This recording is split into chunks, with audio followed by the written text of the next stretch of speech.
Friends, I am H.R. Udonna Ukebu, the first son of the late Dr. Basil Nana Ukebu, the noted politician, nationalist, humanitarian, philanthropist, and legendary educationist, the founder of the first private university in Africa. I am an American, a proud and patriotic citizen of the United States. I was born in Nigeria, which makes Nigeria my native land, Africa my homeland. Billions of people in Nigeria and overseas want what is best for Nigeria, just like I do. I ask you to listen to my message to all Nigerians. This message is in 4 parts, so of identical length of time. I crave your indulgence and patience. Now let's get started with part 1. Nigeria is a very backward country. An American friend of mine once laughed in disbelief when he learned that the people of Nigeria provide their own electricity and water. But that is half the story. Political instability, bad governance, massive corruption, impunity have bedeviled Nigeria since 1966, and nothing ever seems to be able to make a difference. Take a listen to this scenario. A woman visits a man of God. She's in desperate need of help. She complains to the man of God that all she experiences in her life is bad luck and adversity. The man of God can tell that the woman is intelligent, well-spoken, well-educated, physically attractive. Yet her story is one of woe, a story that is heartbreaking. She has undergone a series of bad relationships with men, jobs that don't last, contracts that lose her money, misfortunes of all kinds, an endless run of bad luck. Poverty that belies her God-given intelligence and ability. If this woman goes to 100 priests, pastors, imams, they are all likely to tell her the same thing. She is under bondage. She is under a curse and needs deliverance. Nigeria is in the same situation as this woman and has been so for a long time. Yet Nigerians are unable or unwilling to accept the obvious fact that Nigeria is under a curse. But this curse is from God. And if you are under the curse of God, if you do not repent and do atonement, the curse will remain in place. You will forever be trying to catch water with a basket. I say it here. Nigeria will not be right until the people of Nigeria acknowledge the evil that has been committed in Nigeria. Committed in the name of Nigeria. Repent, do atonement, and ask for God's forgiveness, and ask for forgiveness from those who have been wronged. When a country has so much natural endowment, so much potential, and continuously hits far below the mark, lurches, that is, staggers from one crisis to another. When a country always manages to get the wrong person as head of state, even though there are hundreds of well-qualified Nigerians who will make wonderful presidents, what do we see? Nigeria usually gets a mediocre president who goes on to run a mediocre government with mediocre or insincere ministers and mediocre administrators. Meanwhile, the best of Nigeria's intelligentsia, the country's best brains, run away from the country because the thugs, military or civilian, are in power. Let's do a bit of history here. An argument can be made that Nigeria's problems began with the Tiv riots of 1960, which exploded in 1964. Mr. Bem Audu of the Department of History and International Studies of the Nigeria Defense Academy in Kaduna wrote an academic paper on the riots. I will now read out to you the abstract of his paper entitled, quote, Tiv, Nigeria Riots of 1960-1964, the Principle of Minimum Force and Counterinsurgency. Quote, this chapter contributes to the debate on the principle of minimum force during the Tiv political violence of 1960 and 1964. The chapter critiques the response of the native authority, police, and the military in the Tiv political riots, which had little regard for international humanitarian law and rules of engagement. As a result, exemplary force was employed by the then regional government in power through its agents to punish the Tiv civilian population for supporting the United Middle Belt Congress, that's UMBC, rather than the ruling Northern People's Congress, that's NPC. Apparently random acts were thus strategic and emerged in different forms: burning of property, beatings and torture, murders, and forced population movement. The chapter argues that such harsh measures were seen by the government as necessary and effective in countering dissent voices, unquote. The two top Nigerian Army officers based in the northern regional capital Kaduna and neighboring Zaria, including the general officer commanding, that's the GOC of the 1st Brigade, Brigadier Samuel Ademulegu, were seen by some lower-ranking officers as kowtowing to the northern regional Premier Sir Ahmadu Bello, the Sardauna of Sokoto, and authorizing the military's brutal suppression of the thieves, who were defying him and supporting their tribal leader, Joseph Sanwan Taka, founder of the UNBC party.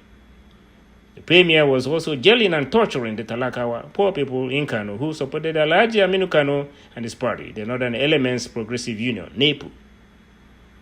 Some mid-level Nigerian army officers decided to change the course of Nigerian history. They were primarily Igbo, and they set off a chain of reactions that took millions of lives and almost split up the country. Their mutiny targeted Nigeria's substantive leader, Alhaji Sir Ahmadu Bello, and his substantive deputy, Alhaji Sir Abubakar Tafawa Balewa, the senior military officers who had condoned or assisted in the massacre of the thieves, Alhaji Ahmadu Bello's political allies in the South, specifically Chief Samuel Ladoke Akintola, the Western Regional Premier, and some senior military officers who had the capacity to derail their operation. In this regard, they cried. These young coup plotters cried when they had to include in their hit list the GOC of the Lagos-based 2nd Brigade, Brigadier Zakaria Mamelari, whom they loved. The commander of the Nigerian Army Reconnaissance, that is Reiki Squadron based in Jos, Major Christian Anoforo, who had been in Boko, Tivland, and witnessed the atrocities committed by the police and army, decided to disobey orders and was court-martialed and transferred to Lagos, where he later executed part of the January 1966 coup. Recounting some of the atrocities in Tivland he found most revolting, Major Anoforo told of the practice of cutting off the penises of the chiefs and other dissidents and nailing them to their front doors to strike fear into others. The plotters of the January 15, 1966 coup say they struck 2 days before January 17, 1966, because of the intelligence they had heard that Ahmadu Bello and his political lieutenants were poised to unleash the military and the police on the dissident Yorubas, who had been rioting since 1965 in reaction to the massive rigging of the Western elections by Ahmadu Bello's main southern ally Samuel Akintola. The fear of the coup plotters was that Ahmadu Bello and his associates now intended to replicate, beginning on January 17 in western Nigeria, the previous brutal repression of the thieves in 1964. One of the expected Yoruba targets was the educationist and activist Tai Sholari.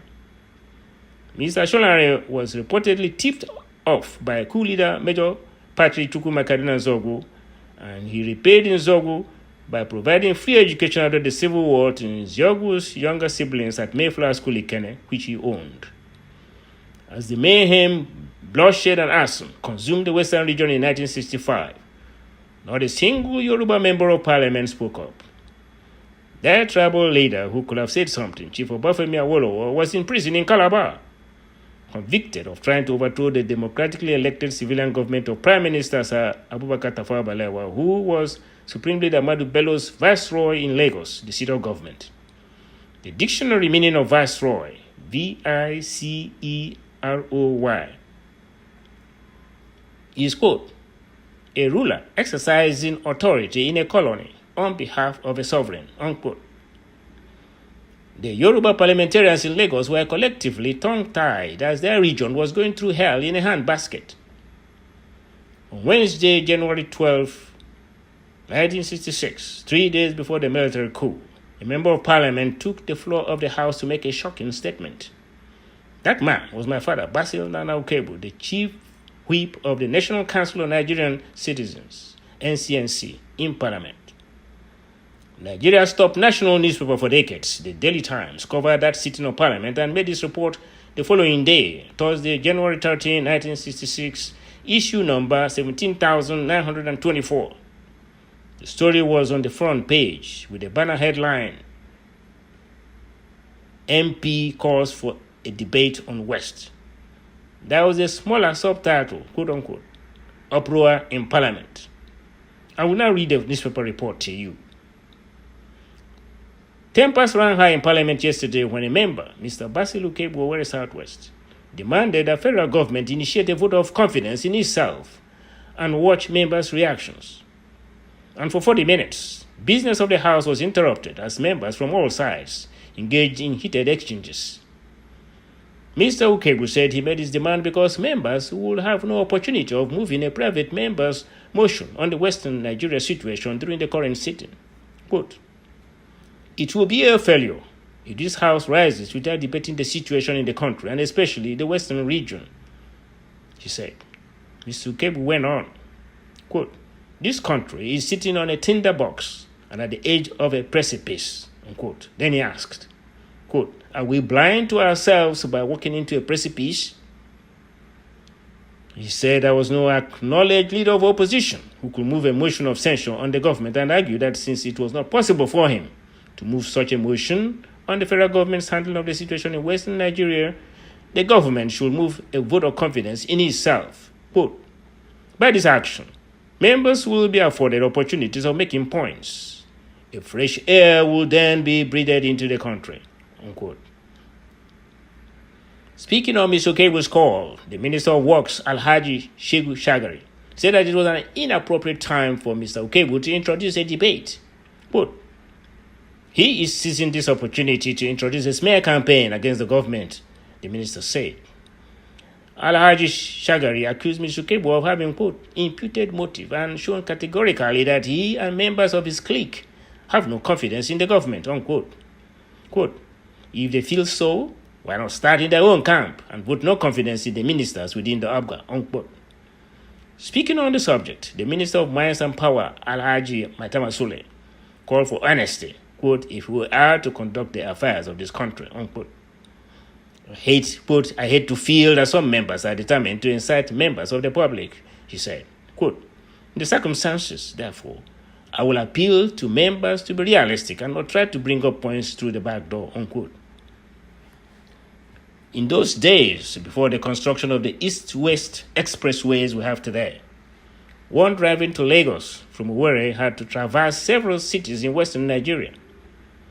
During his trips to Lagos in 1965, my father had to fly the NCNC flag on his Chevrolet Impala car to avoid being attacked by Action Group mobs, fighting supporters of Premier Samuel Akintola in what was then called, quote-unquote, Operation Wetie. And in January 1966, after the Christmas and New Year break, he had seen the mayhem again firsthand. This had all been caused by Akintola's rigging himself and his party, the NNDP, into office in Ibadan.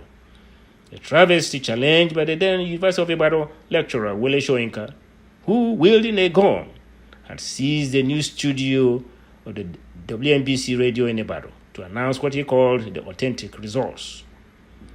The fact is that as blood poured out on the streets of the western region, all was seemingly calm in Lagos, as Prime Minister Balewa preferred to focus his attention on Mr. Ian Smith's November 1965 unilateral declaration of independence from Great Britain for Southern Rhodesia, now called Zimbabwe.